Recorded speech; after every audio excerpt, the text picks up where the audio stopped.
Hi guys, welcome back to another video, and today it is the Game Week 35 preview. So, as you can tell, I look a bit lighter, got more light on me. Yes, we've got one light there and one light there, so it's going projecting in more light onto me to make me clearer on the camera. See, all good there. Anyway, enough of the waffling. So this week is a double game week, so in a minute I'll go through all of the teams who have double game week fixtures, and then we'll check out my team and review how it did for Game Week 34. And then we'll go on to good options, and then we'll go on to what I think I'm going to do to my team for the upcoming game week. Anyway, let's get on with the video. So I thought it's probably best for me to show you my team and how they fared in game week 34 first. Get the boring bit out of the way.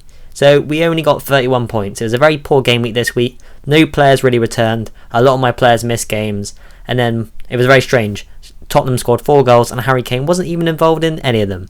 A very strange game week. Sadly, Liverpool didn't play, but Ian Nacho got points as usual. So the first team with 2 fixtures next game week is Arsenal. So Arsenal have West Brom at home and Chelsea away.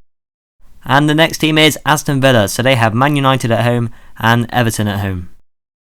And the team after that is Chelsea. Chelsea have Man City away and Arsenal at home.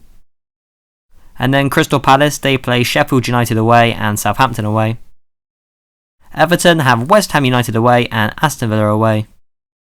And Leicester have Newcastle at home and Man United away. And Man United have Aston Villa away, Leicester at home.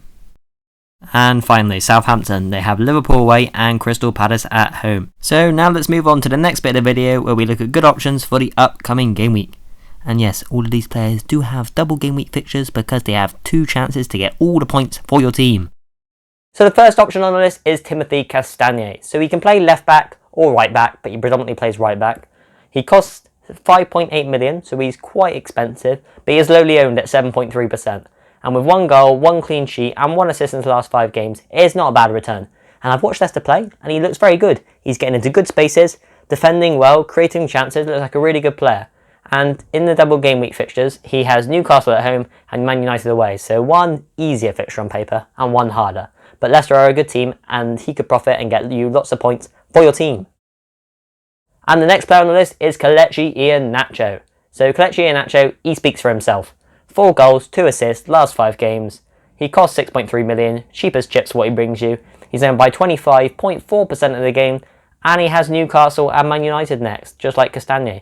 So United being the harder fixture on paper, Newcastle being the slightly easier one. But Leicester, I know they're in the top 4 race. They're probably going to get top 4. I think they're away ahead of the pack, but they're still going to fight for it, and in the form that Ian Nacho is in, he could score against anyone. And the next player on the list is Tyrik Mitchell. So he played the other game against Man City, lost 2-0, but Roy Hodgson was praising him, saying he played very well, so that's all good there. And as Van Aanholt's contract looks like it's going to run out at the end of the season, well it is, so he's going to leave. Maybe Mitchell's going to get more game time from now to the end of the season, leaving him to probably play in one of the next 2, maybe 2, you don't know. Or maybe none, but they've got Sheffield United away and Southampton away. So 2 good fixtures on paper, with Sheffield United being relegated.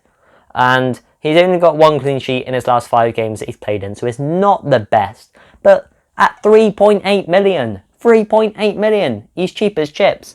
And yes, I know he's in by 11.3% of the game, which is a reasonable amount for what he brings you, but he could be a cheeky little pick to bring into your team. And the next player on the list is Wilfried Zaha. So he costs 7.1 million. Reasonably priced for what he brings you. He's owned by 9.4% of the game, so he's sub 10%, which is good. 1 goal, 1 assist in his last 5 games. Not the best return, but it's not awful. And with Southampton away and Sheffield United away next, it looks good there for Wilfried Zaha, and maybe if you bring him into your team, he could get you loads of points. And the final player of the video is Dominic Calvert-Lewin. So yes, at the start of the season, everybody, and I mean literally everybody, had Dominic Calvert-Lewin in their team. And yes, his ownership has dropped throughout the season, but so has his form. But it doesn't mean he's not a good player, because I think he's Everton's top scorer, and he's one of the top scorers in the Premier League. So he costs 7.5 million, so he's reasonably priced for what he brings you.